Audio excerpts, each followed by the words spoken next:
Merci pour ta grâce. Nous disons merci, Père. Merci parce que tu as tout accompli. Merci parce que tu as pris notre place à la croix. Et en souvenir de toi, Père, nous sommes encore ce matin montés à ta table. Nous croyons au Dieu. Comme tu as dit, ceci est mon corps, ceci est mon sang. Père de gloire, alors que nous avons pris ce pain, symbole de ton corps, pris cette coupe, symbole de ton sang, dans le nom de Jésus, nous croyons au Père de gloire. Seigneur, que la puissance de l'œuvre achevée de Christ, Seigneur, opère dans nos vies maintenant. Te donnons toute la gloire au Dieu. Nous te bénissons. Père, tu as dit, quand je verrai le sang, et nous nous plaçons ce matin sous le sang de l'agneau de Dieu. Et à cause du sang de Jésus, nous prions, Père, de gloire dans le nom de Jésus, que dans nos maisons, l'Esprit de Dieu puisse se mouvoir maintenant, remplir nos maisons de toi, remplir chacun de nous de toi. Père, que ton règne vienne. C'est à toi que nous attendons, c'est à toi que nous sommes venus. C'est sur toi que nous fondons, Seigneur. C'est sur toi que, ô Père, nous voulons nous reposer sur ta parole. Nous prions au nom de Jésus que tu puisses te glorifier puissamment ce matin. Fatigués et chargés, Père de gloire, nous venons à toi. Et s'attendons à toi. Comme Pierre, nous pouvons dire que nous avons échoué, nous avons fait de notre mieux, nous avons fait nos efforts, nous sommes allés à gauche, à droite, nous avons frappé ici et là, oh Dieu, sans succès. Et nous voulons nous tourner vers toi, nous reposer sur ta parole. Seigneur, tu as dit, voici, je suis avec vous tous les jours jusqu'à la fin du temps. Alors tu es là ce matin. Et parce que tu es là et qu'il n'y a pas de cohabitation, Père de gloire, Seigneur, que ta lumière brille, que ta gloire se manifeste, Seigneur. Même si les ténèbres couvrent la terre, sur nous tu as promis que ta gloire va se manifester. Alors nous te supplions au nom de Jésus. Manifeste ta gloire, Père, et glorifie ton nom.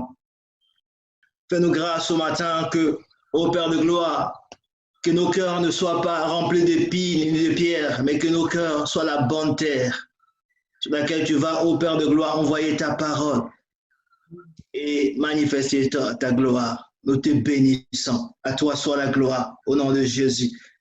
Amen. Amen. Shalom à tout le monde, que le Seigneur vous bénisse. À nos bien-aimés qui sont en audio comme en visio dans vos maisons, que le Seigneur vous bénisse. Que le Seigneur soit avec vous dans vos maisons. Nous allons passer à la parole de Dieu de ce matin. Nous avons notre terme ce matin, c'est Saraï, pas Sarah. Saraï, la condamnée, devenue une source de bénédiction pour toutes les nations. Saraï, la condamnée, devenue une source de bénédiction pour toutes les nations. C'est notre terme de ce matin. C'est le thème que nous allons développer ce matin. Saraï, la condamnée, qui est devenue une source de bénédiction. Alors, nous allons prendre Genèse chapitre 16, à partir du verset 1. Alors, je vais demander donc à nos bien-aimés qui sont en visio, à nos bien-aimés de l'audio, vous avez déjà vos Bibles, à nos bien-aimés qui sont en visio, gardez aussi vos Bibles en main. Il se pourrait qu'on puisse revenir sur certains versets, qu'on puisse aller peut-être trop vite, que nos bien-aimés, la technique ne puisse pas suivre. Donc, gardez vos Bibles à la main. Ce sera important qu'on puisse avancer ensemble. Donc, on a dit Genèse chapitre 16, à partir du verset 1. Genèse 16, à partir du verset 1. Alléluia. Saraï, la condamnée qui est devenue une source de bénédiction pour toutes les nations. Elle était condamnée. La Bible dit ceci. Saraï, femme d'Abraham, ne lui avait point donné d'enfant. Elle avait une servante égyptienne nommée Agar. Et Saraï dit à Abraham, « Voici l'Éternel m'a rendu stérile. Viens, je te prie, vers ma servante. Peut-être aurais-je par elle des enfants. » Abraham écouta la voix de Saraï.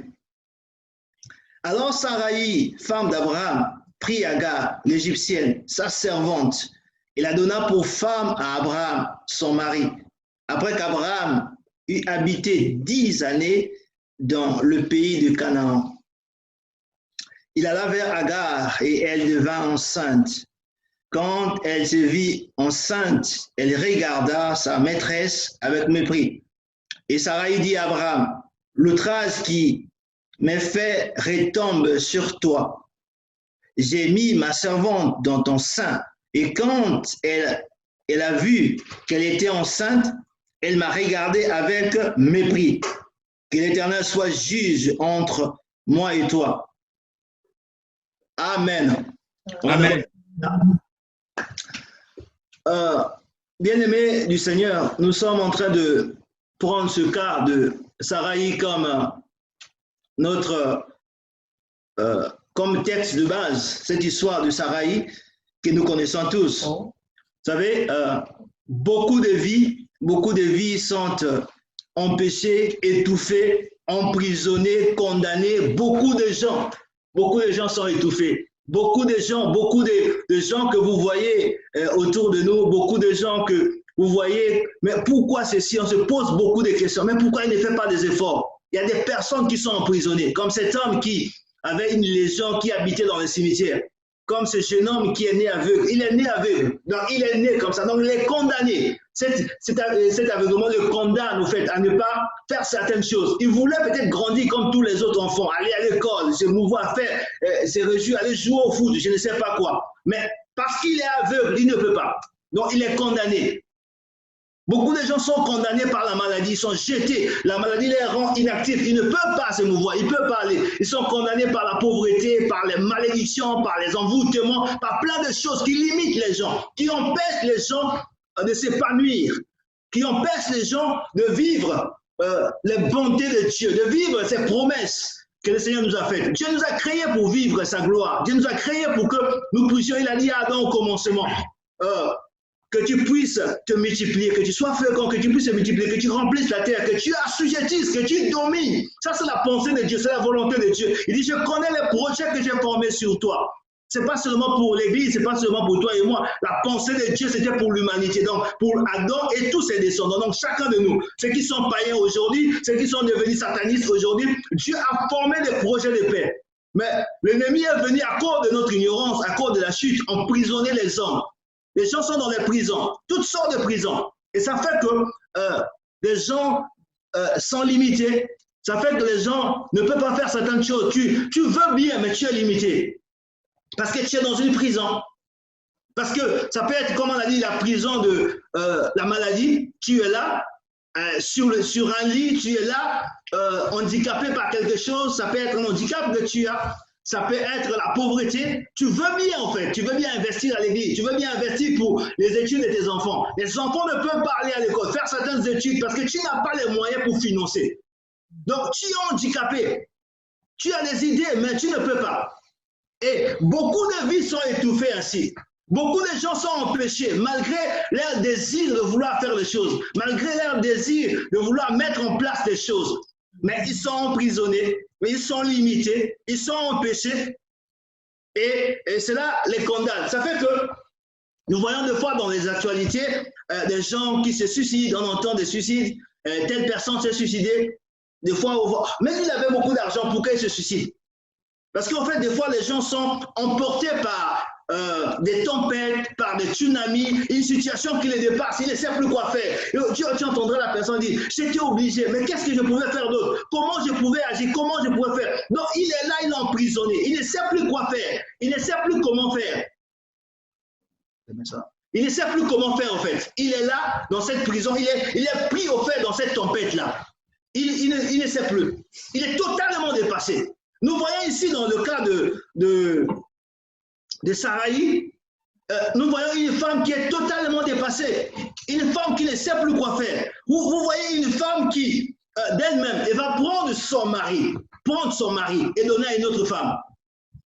C'est elle qui prend son mari et donne à l'autre. On va relire les versets 2 et 3 de Genèse 16. Regardez ce qui se passe. Et même le ciel est étonné. Vous savez, il y a beaucoup de choses que nous faisons, beaucoup d'actes que nous posons, le ciel est étonné. Mais comment il peut faire ça? Comment? Dieu est désolé de constater que, enfants de Dieu chrétiens que nous sommes, nous faisons des fois des choses qui étonnent le ciel. Même les hommes sont étonnés. Et pourtant, Jésus est déjà mort pour eux. Et pourtant, le sang de Jésus, et pourtant, Jésus a promis, il le fait, il est là présent au milieu. Le Saint-Esprit est là. Le sang de Jésus est là. Comment? On va relire le verset 2. Regardez ce que la Bible dit. Regardez, ça c'est la conception, ici c'est la pensée de Sarah et son mari Abraham. Et Sarah dit à Abraham, voici l'Éternel m'a rendu stérile. L'Éternel, dit-elle, viens, je te prie, vers ma servante. Peut-être aurais-je par elle des enfants.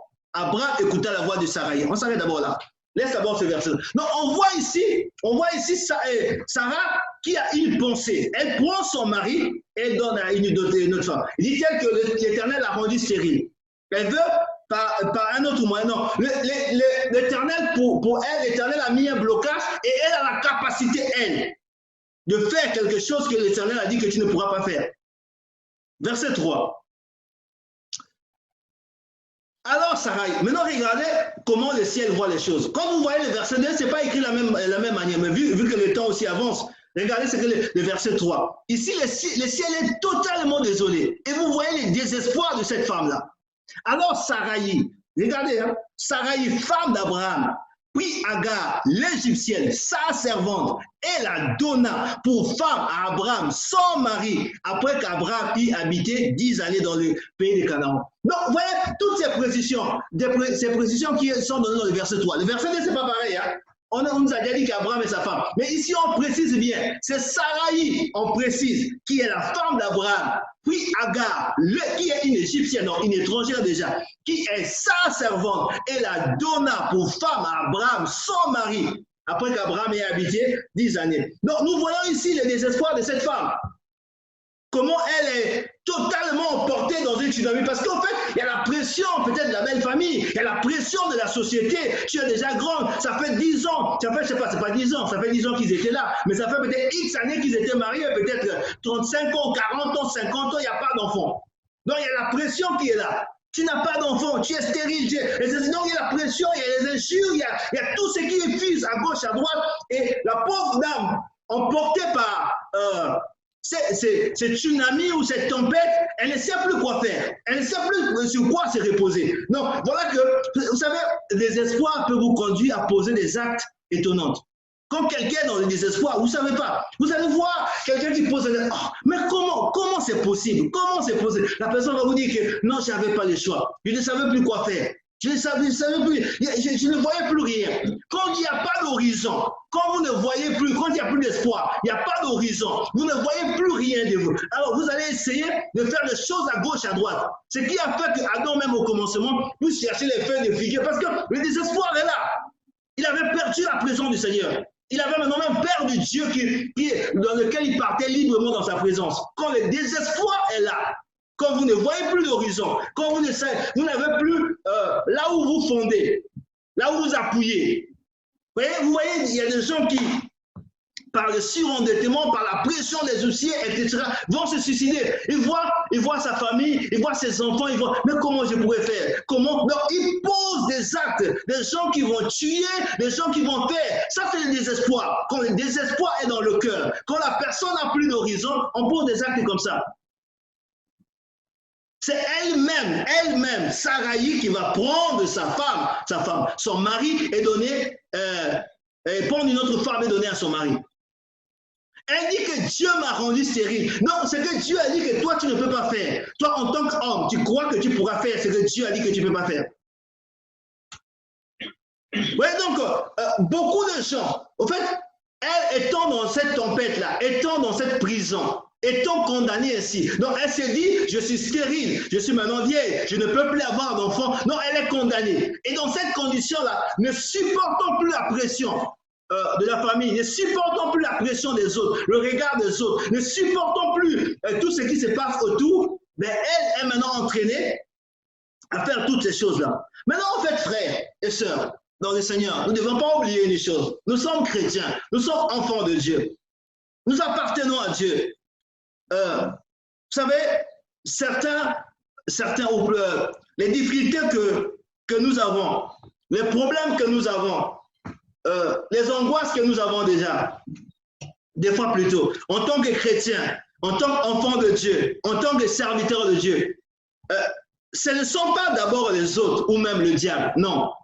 C'est que nous avons comme problème là. C'est vrai que pour les chrétiens, chaque fois qu'il y a un problème, c'est le diable, c'est le sorcier. Je vous dis que les problèmes que nous avons en tant que chrétiens, les difficultés dans lesquelles nous sommes en tant que chrétiens, ce ne sont pas d'abord les autres. Quand je dis les autres, je parle des sorciers, de tous ceux qui peuvent jeter les pots de banane. Et ce n'est même pas le diable d'abord.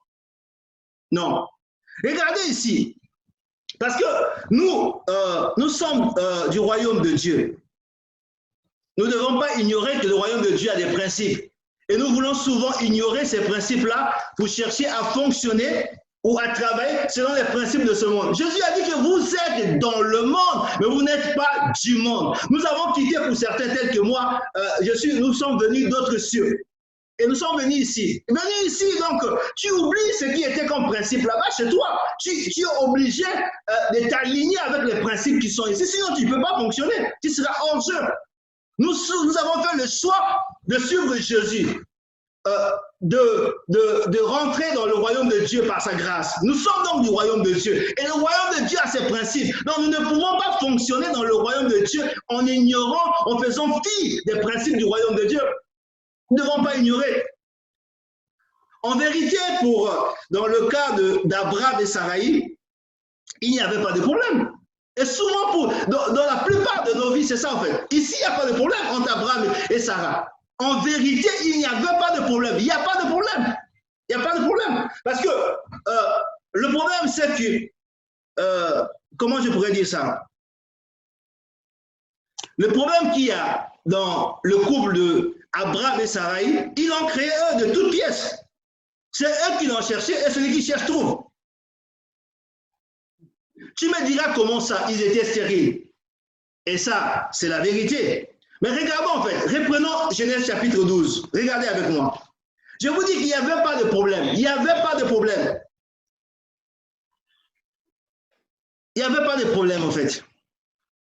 Genèse chapitre 12. Voilà, c'est ce que la Bible dit. L'Éternel dit à Abraham, va-t'en de ton pays, de ta patrie, de la maison de ton père, dans le pays que je te montrerai.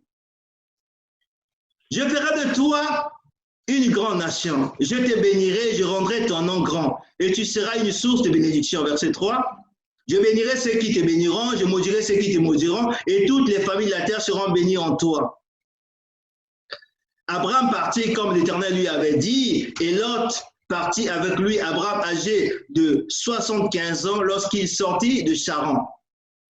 Abraham prit Saraï, sa femme, et Lot, fils de son frère, avec tous les biens qu'ils possédaient et les serviteurs qu'ils avaient acquis à Charan. Ils partirent pour aller dans le pays des Canaan, où ils arrivèrent au pays des Canaan. Verset 6. Abraham parcourut le pays jusqu'au lieu nommé Sichem, jusqu'au chêne de Morée.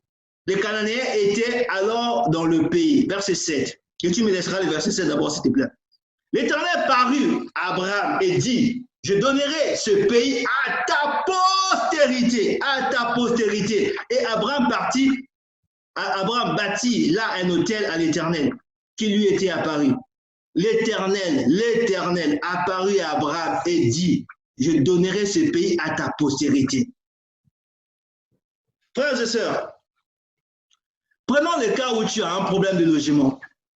Tu as un problème de logement et puis tu es dans les difficultés, tu ne sais pas où habiter, etc., etc. Et puis le maire de la ville est au courant, il est au courant, on a pris ce problème. Et le maire de la ville lui-même vient te voir et dit, ton problème est réglé. Mais tu ne peux plus être préoccupé, tu es rassuré. C'est le maire de la ville. Dans toutes les villes, il y a souvent des logements qui sont là, qui gardent. Le maire vient te dire que le problème est réglé. Mais pourquoi encore avoir des inquiétudes? Ici, ce n'est pas un homme, ce n'est pas un prophète, ce n'est même pas un homme, ce n'est pas l'ange Gabriel qui est venu. Et déjà même quand un prophète dit, ou l'ange Gabriel aussi vient dire, c'est déjà sûr, ça veut dire que c'est Dieu qui a parlé, il n'y a pas de problème. C'est pas. Mais ici, c'est Dieu lui-même, le créateur du ciel et de la terre, celui qui appelle à l'existence des choses qui ne sont pas. Ce qui fait en sorte que ce qui est impossible devienne possible. Il est venu lui-même dire à Abraham que tu auras une postérité. C'est Dieu lui-même qui dit à Abraham que tu auras une postérité. Mais comment voulez-vous qu'Abraham puisse encore avoir un problème de stérilité? Dieu a dit que tu auras une postérité. C'est vrai qu'il n'a pas donné de date, mais il a dit que tu auras une postérité. Donc tu auras, je ne sais pas, un ou des enfants. Tu auras une postérité. Et la femme d'Abraham, c'était Saraï. Mais Dieu leur a dit que vous aurez une postérité. Vous aurez des enfants. Ça, Dieu a dit. Donc, le problème est réglé. Mais le problème, c'est que souvent, nous avons, confiance. aux hommes. C'est-à-dire quand je dis que le maire vient te dire que voilà, ton problème de logement c'est réglé, là tu es sûr, tu vas même dire aux gens, tu n'as même pas encore vu le logement, tu vas dire aux gens. Si le ministre, la défense, l'intérieur ou le président de la République dit que tu auras ton titre de séjour, tu auras la nationalité, tu es sûr, c'est fait. Mais quand Dieu, le créateur de toutes choses, celui qui a créé le ciel et la terre, celui qui a tout pouvoir, te dit que ton problème est réglé, toi tu n'es pas rassuré. Tu n'es pas rassuré. Il est vrai. Il ne faut pas négliger ce qui est là comme donné. Il est vrai qu'ils avaient un problème de stérilité dans le couple. Avant, ils ne connaissaient pas Dieu, donc c'était des païens. Non, ils ont peut-être fait toutes sortes de démarches. Ils sont allés voir les médecins, ils sont peut-être aussi allés voir les marabouts, parce qu'avant que Dieu apparaisse à Abraham, lorsqu'il avait 75 ans, ils ne connaissaient pas Dieu. Donc, ils sont peut-être allés aussi voir les marabouts. Ils ont tout fait, ça n'a pas marché. Et Dieu leur a apparu, donc ils sont devenus, on va dire aujourd'hui, chrétiens. Ils sont devenus serviteurs de Dieu. Et malgré ça, Dieu leur a fait cette promesse. 10 années étaient passées. Et là, il n'y avait toujours pas d'enfant. On ne peut pas nier ça. Il y a cette vérité qui est là. Et l'âge aussi était avancé. Ça, c'est vrai. Mais nous ne pouvons pas, en fait. C'est Dieu qui a parlé. Peu importe. Nous c'est pas, en fait, Dieu a parlé. C'est pas à nous de chercher comment Dieu va faire en sorte. C'est pas le temps, c'est pas les circonstances. La Bible déclare que la parole qui sort de la bouche de Dieu ne repartira pas à lui avant d'avoir accompli ses desseins. Et le ciel et la terre passeront, mais ses paroles ne passeront jamais. La parole de Dieu est puissante. Et la Bible ajoute que, sans la foi, il est impossible d'être agréable à Dieu. Dieu a prononcé une parole. Dieu a dit que tu auras une postérité à Abraham. Le temps est passé, c'est vrai. Les circonstances sont là qui sont en l'air de faveur parce qu'ils sont maintenant très âgés, c'est vrai aussi. Ils ont déjà fait tous les efforts, ça n'a pas marché. C'est vrai aussi. Mais Dieu a parlé. Et nous savons que Dieu aucun mensonge ne vient de la part de Dieu. Donc nous ne savons pas comment il va faire. Nous ne savons pas, parce qu'en fait, souvent même pour des problèmes de guérison, nous voulons, non, le médecin a déjà dit dans cette situation-là, mais ce n'est pas le médecin. Nous parlons ici de Dieu. Le médecin, il a étudié, donc on n'en est pas compte. Il fait par rapport à la base de ses études. Mais ici, nous sommes en train de parler de Dieu, le grand Dieu du ciel, le Dieu tout-puissant, que lui-même vient, il te dit que tu auras une postérité. Comment peux-tu encore douter? Vous savez, quand Dieu prononce une parole, quelle que soit la parole, quand Dieu prononce une parole et que toi tu crois, ton impossible devient possible. Quand Dieu a parlé et dans ton cœur tu crois que cette parole est la vérité, même si le monde avec dit ce qui est impossible, cette impossibilité deviendra possible parce que Dieu a parlé et que toi tu as cru. Quand Dieu parle, ce qui était impossible, ça devient possible. Maintenant, tout ce que tu as fait, c'est de croire. Si tu crois, même si c'était impossible, ça devient possible. On a vu quelqu'un qui était mort, Lazare. Quand Jésus a dit, Lazare sort. Ce qui est bien dans l'histoire, quand vous réalisez Jean 16, la Bible dit, elle est mort, personne n'est allé chercher. Il était quoi qu'attaché. Il est sorti de là, vivant. Attaché encore, mais il est sorti. Personne n'est allé le chercher dans le tombeau. Il y avait des eaux qui étaient secs. Quand Dieu a dit que ces eaux revivront, Ézéchiel a prononcé la parole de Dieu et ces eaux sont revenues à la vie. Quand Dieu parle, peu importe le temps. C'est-à-dire, ne regarde plus au temps, ne regarde plus aux circonstances, ne regarde plus à ce que tu as, à ce que tu peux faire, à tes ressources. Quand Dieu parle, ce n'est pas tes ressources, ce n'est pas tes capacités, c'est ses propres ressources et ses propres capacités. Quand il a créé le ciel et la terre, il a tout créé, il ne t'a pas demandé s'il n'a pas apporté quelque chose. Donc, quand il fait quelque chose, ça ne dépend pas de toi. Au commencement, il a créé avec la parole. La parole de Dieu est et sera toujours puissante. Il est Dieu, il restera Dieu. Dieu a dit d'Abraham qu'il aura une postérité. Il aura une postérité. Ça ne peut pas changer. La parole de Dieu ne change pas. Mais voici qu'ils vont mettre, entre guillemets, la parole de Dieu à côté et vouloir faire autre chose. Voici là où, c'est pour ça que je dis que nos problèmes naissent de là, nos difficultés viennent de là, les angoisses viennent là. C'est là que nous créons les problèmes. Quand nous laissons la parole de Dieu à côté. Et c'est là, parce que tu as laissé la parole de Dieu à côté, donc tu n'es plus avec Dieu, parce que Dieu est sa parole. Tu te détaches de Dieu. Et automatiquement, l'ennemi prend le dessus sur toi. L'ennemi vient après. C'est quand tu as laissé Dieu. aussi longtemps que tu es attaché au véritable sceptre, aussi longtemps que tu es avec le Seigneur, il te fera la guerre, mais il ne pourra pas te vaincre. Je ne dis pas aussi longtemps que tu es à l'église, hein, aussi longtemps que tu es attaché au sceptre. Aussi longtemps que tu es sous le sang de l'agneau de Dieu, aussi longtemps que tu marches dans le principe de Dieu, c'est-à-dire que tu marches dans la sanctification, dans la crainte de Dieu, même quand c'est difficile, même quand tu ne sais pas quoi faire, mais tu restes ferme, comme Daniel est resté ferme, comme Abel, Nego, Meshach, Shadrach sont restés fermes. On leur a dit qu'on vous jettera dans le feu. On dit que même si vous jetez dans le feu, on ne va pas adorer vos dieux. Nous restons fidèles à Dieu. On est prêt à mourir, mais nous restons fidèles à Dieu. Si tu restes fidèle à Dieu, même dans le feu n'aura pas de pouvoir sur toi. On les a jetés dans le feu. Mais il faut d'abord que tu restes ferme. Car sans la foi, il est impossible d'être agréable à Dieu. Et la foi, c'est s'appuyer sur la parole de Dieu. La foi, c'est croire que ce que Dieu a dit, c'est déjà réglé. C'est la vérité. Car la parole de Dieu n'est pas un mensonge. Mais il faut déjà qu'on puisse croire. Nous voulons d'abord voir. Non. Ça ne marche pas comme ça. Nous devons d'abord croire. D'abord croire. On a un problème. On a une difficulté, c'est vrai. Mais qu'est-ce que Dieu a dit par rapport à ces problèmes? Qu'est-ce que Dieu a dit par rapport à ces difficultés? Et ce que Dieu attend de toi et moi, c'est que nous puissions croire. Prenons Genèse chapitre 17. Genèse 17. Genèse 17. Ah, on va voir le temps. On va lire, ben oui, prenons le verset 1, ouais. On va lire là. Genèse 17. Il y a beaucoup de choses à lire. Voilà, allons-y quand même.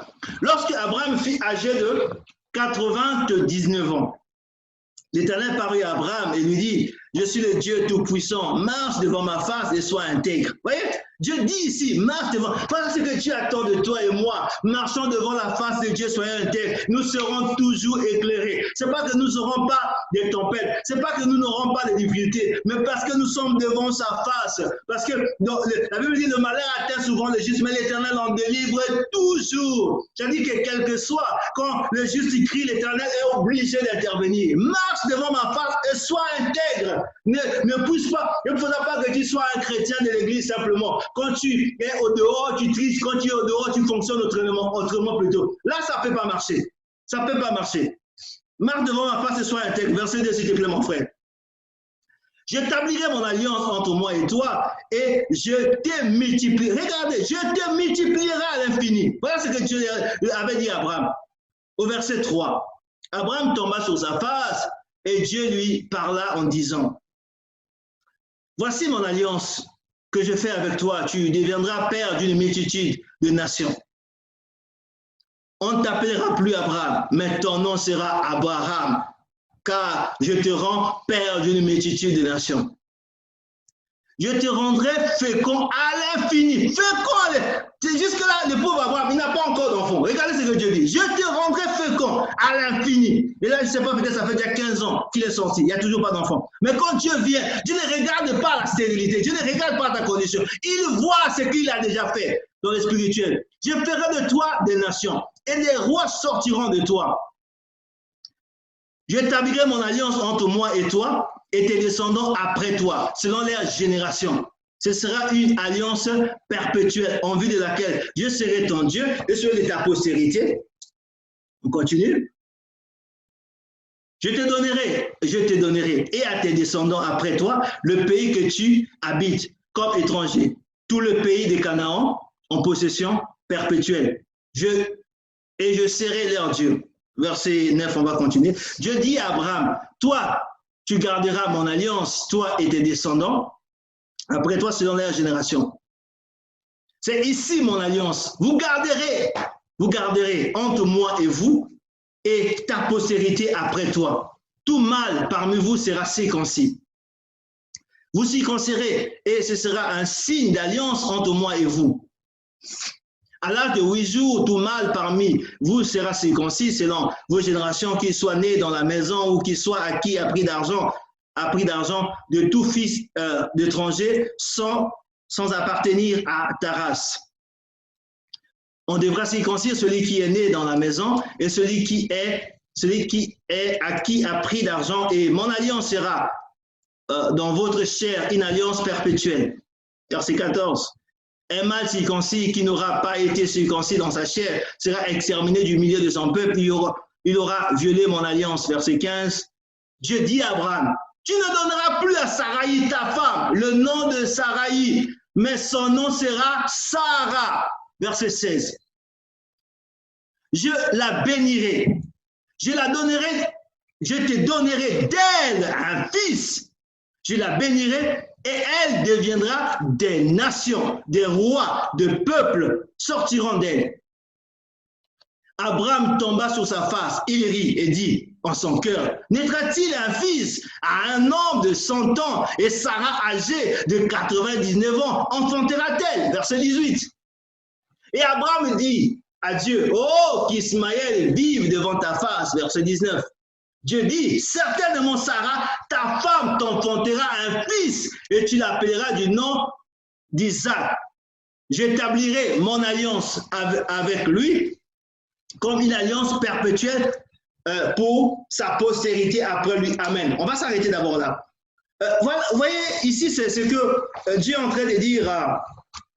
Ce que Dieu est en train de dire à Abraham ici. Il dit d'abord à Abraham, ton nom ne sera plus Abraham, mais ton nom sera Abraham. Le nom de ta femme ne sera plus Saraï, mais ce sera Sarah. Donc Dieu change déjà au fait leur nom. Dieu change déjà sa conduite. Au fait, quand Dieu rentre en scène, Dieu a annoncé une parole. Et la Bible dit qu'il veille sur sa parole pour l'accomplir. Et quand Dieu rentre en scène, quand le temps de Dieu est arrivé, quand Dieu rentre en scène, on voit ici que la situation change totalement.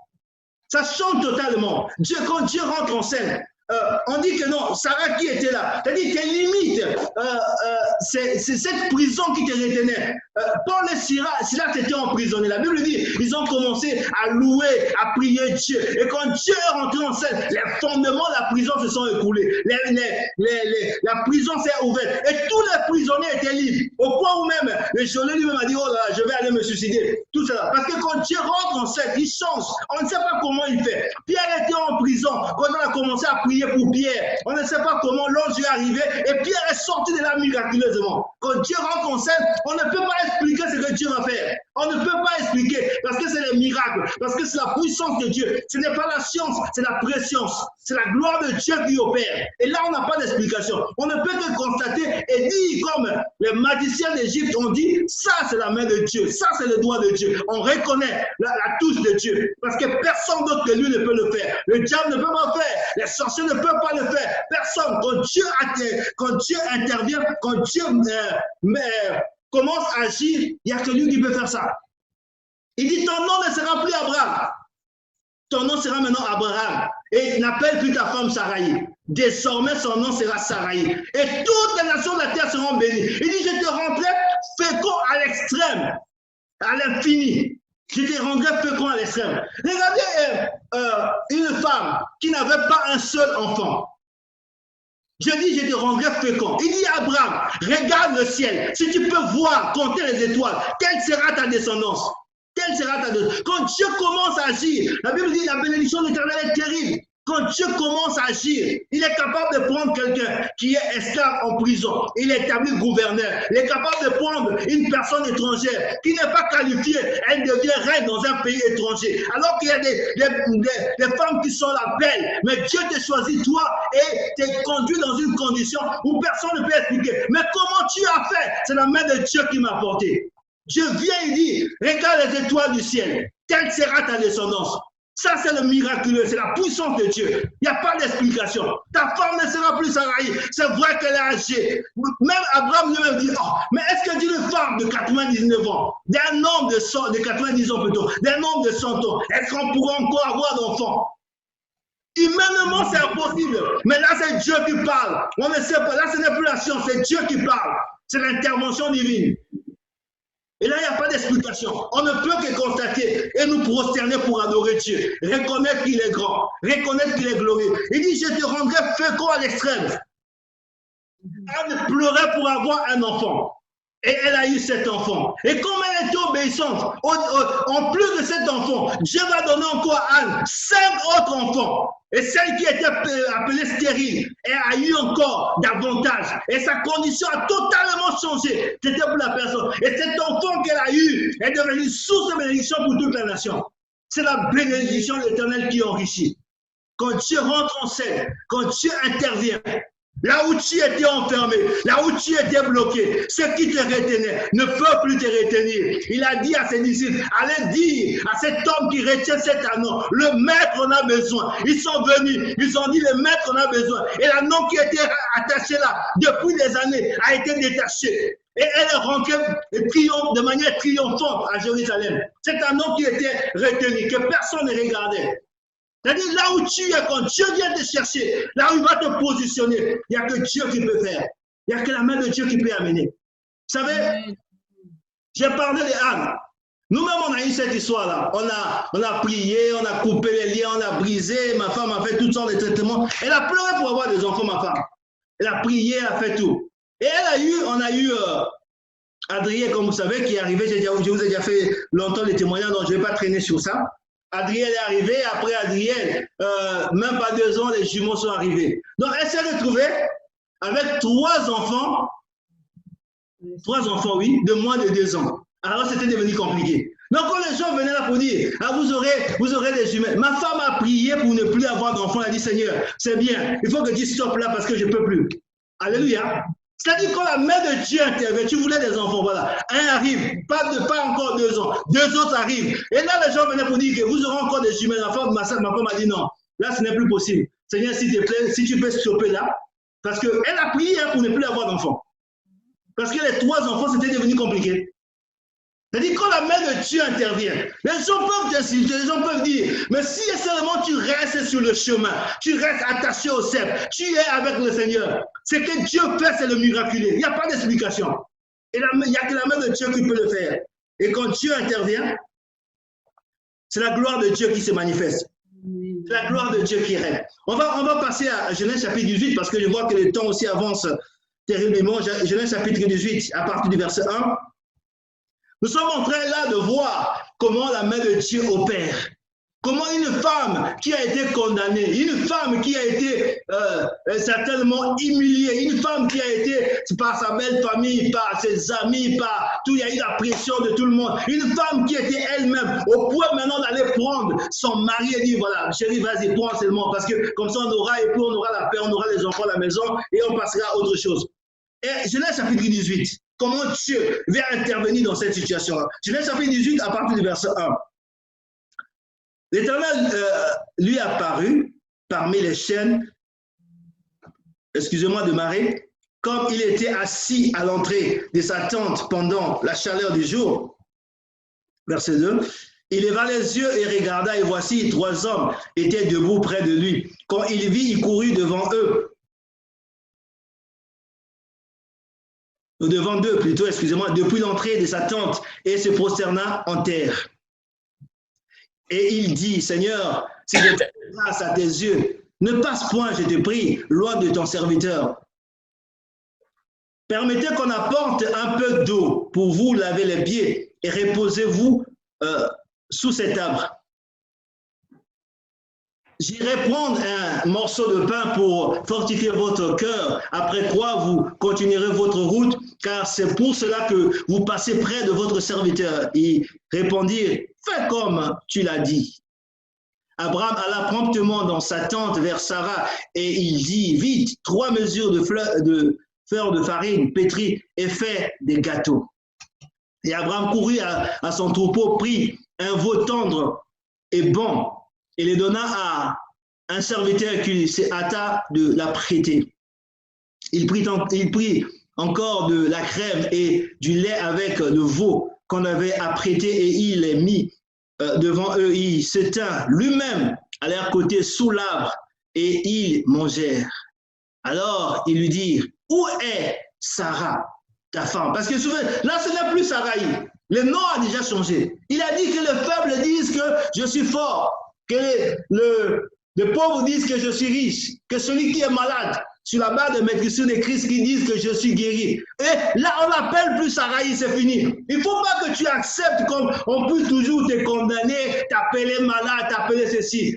Appuie-toi sur la parole de Dieu. Et maintenant, le langage de Dieu, le langage de la Bible. Son nom n'est plus Saraï. Ton nom à toi aussi. Je ne parle pas si on t'appelle Grégoire, que tu deviennes Joseph ou Paul. Non. Je parle de cette étiquette qu'on t'a collée, malade, en prison, pauvre, etc. Il ne faut pas que tu acceptes cela. Alors il lui dit, où est Sarah, ta femme? Répondit, elle est là, dans la tente. Verset 10.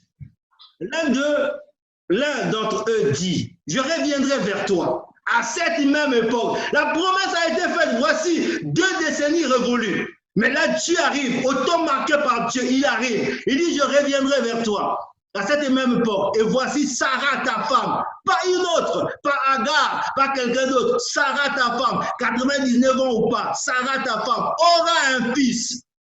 Sarah écoutait à l'entrée de la tente qui était derrière lui. Verset 11. Abraham et Sarah étaient vieux, avancés en âge, et Sarah ne pouvait plus espérer avoir des enfants. Elle rit, Sarah, elle rit en elle-même en disant, maintenant que je suis vieille, aurais-je encore des désirs, et mon Seigneur aussi est vieux. Verset 13. L'Éternel dit à Abraham, pourquoi donc Sarah a-t-elle ri en disant, est-ce que vraiment j'aurai un enfant et moi qui suis vieille? Verset 14. Y a-t-il rien qui soit étonnant de la part de l'Éternel? Autant fixé, je reviendrai vers toi. Et autant fixé, je reviendrai vers toi à cette même époque. Et Sarah aura un fils, parole de l'Éternel. Verset 15. Ah, il n'y a pas de verset 15. Ok, d'accord. Tu peux t'arrêter là. Donc, Dieu vient ici, Dieu vient là et dit à Abraham et Sarah que l'année prochaine, à la même époque, je reviendrai et Sarah aura un fils. C'est ce que Dieu a dit. Et Sarah s'est dit en son cœur, mais c'est pas possible. Alors que nous sommes devenus vieux, on a eu la promesse, alors qu'Abraham avait 75 ans, Sarah avait 65 ans. Le temps est passé. Voici maintenant 24 ans révolus. Dieu arrive et se tient là et dit, l'année prochaine, je reviendrai et vous aurez un fils. C'est ce que Dieu a annoncé. Maintenant, Genèse chapitre 21, à partir du verset 1. Genèse 21, à partir du verset 1. Sarah arrive et a dit, non, mais c'est pas possible. Genèse 21. L'Éternel se souvint de ce qu'il avait dit à Sarah. Et l'Éternel accomplit pour Sarah ce qu'il avait promis. Verset 2. Sarah devint enceinte, 89 ans, mais enceinte quand même. Et elle enfanta un fils à Abraham dans sa vieillesse, au temps fixé dont Dieu lui-même avait parlé. Verset 3. Abraham donna le nom d'Isaac au fils qui lui était né et que Sarah lui avait enfanté. Verset 4, oui. Abraham circoncit son fils Isaac, âgé de 8 jours, comme Dieu le lui avait ordonné. Verset 5. Abraham était âgé de 100 ans à la naissance d'Isaac, son fils. Et Sarah dit, Dieu m'a fait un sujet de rire. Quiconque l'apprendra rira de moi. Verset 7.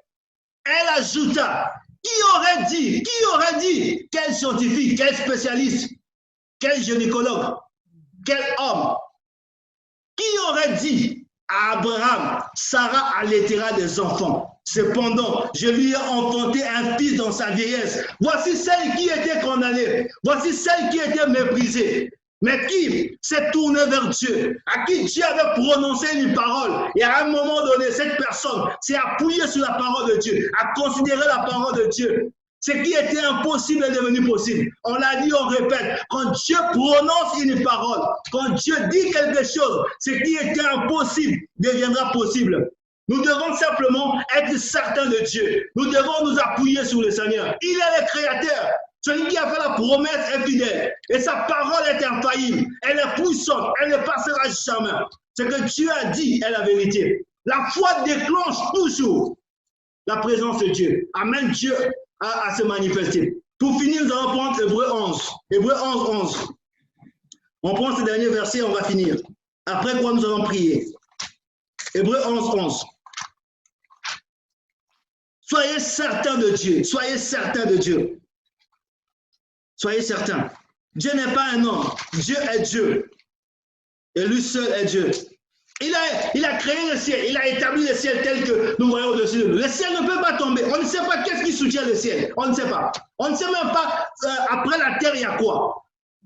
Mais c'est Dieu qui contrôle toutes ces choses-là. La Bible dit qu'il soutient toutes choses par sa parole puissante. Ce n'est pas le problème de la maladie. Ce n'est pas le cancer. Soit que ce soit au stade final ou pas, c'est pas le sida, c'est pas je ne sais pas quoi, quelle que soit la situation, c'est pas ça qui peut peser dans la maison de devant la présence de Dieu, devant la puissance de Dieu. Si la mort, il a dit à Marthe, je suis la résurrection et la vie. Marthe a dit, oui, je sais que mon frère ressuscitera au dernier jour. Elle a dit, non, c'est pas au dernier jour, c'est aujourd'hui même. Et Lazare qui était mort, enterré depuis 4 jours, est sorti. Alors quel est ce problème? Regardez ici, Saraï condamné, Saraï méprisé, qui est devenu source de bénédiction. Nous tous aujourd'hui, nous sommes des enfants de Sarah. Tous. Jésus est descendant de Sarah. Hébreux 11:11. C'est par la foi que Sarah elle-même, c'est par la foi. Ta guérison, Dieu a déjà fait. La Bible dit que par ses maîtrisures nous sommes guéris. Le problème est réglé. Maintenant, tu crois pas. Tu crois, tu es guéri. Tu crois pas, mais la maladie va rester là. Même si on prie, même si on jeûne. Il faut que tu sois certain de Dieu, que tu puisses t'élever comme Pierre. Oui, les médecins ont fait. Oui, maman, Dieu a fait toutes ces choses. Tout cela, ça a échoué. Maintenant, je me repose sur ta parole. Je sais que ta parole est puissante. Elle est véritable. Ce qui est impossible, on s'appuie sur ta parole deviendra possible. La Bible dit que quand Pierre a jeté le filet sur la base de la parole de Dieu, le miracle s'est opéré. Si toi aussi ce matin tu t'appuies sur la parole de Dieu, quelle que soit la maladie, quel que soit le géant qui était sur ta vie, quel que soit cet homme fort qui pesait sur toi, au nom de Jésus, cet homme fort sera vaincu. Il tombera comme un éclair. Mais il faut que tu puisses t'appuyer sur la parole de Dieu.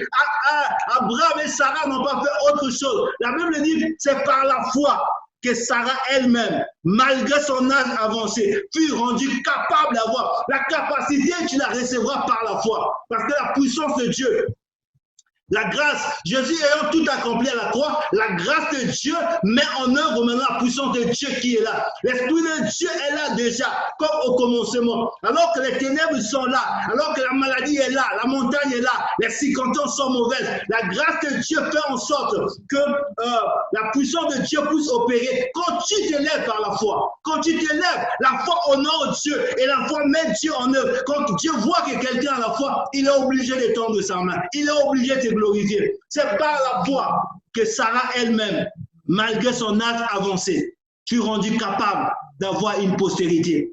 Parce qu'elle crut à la fidélité de celui qui avait fait la promesse. Celui qui a fait la promesse est fidèle. Et si tu crois à cette fidélité-là, les temps étaient passés. Les temps étaient passés. La Bible parlant d'Abraham, il a espéré contre toute espérance. Tous les signaux étaient en rouge. On ne pouvait plus s'attendre. Sarah elle-même dit, aucun homme, aucun spécialiste, personne ne pouvait imaginer. Les gens avaient dit, c'est même qui...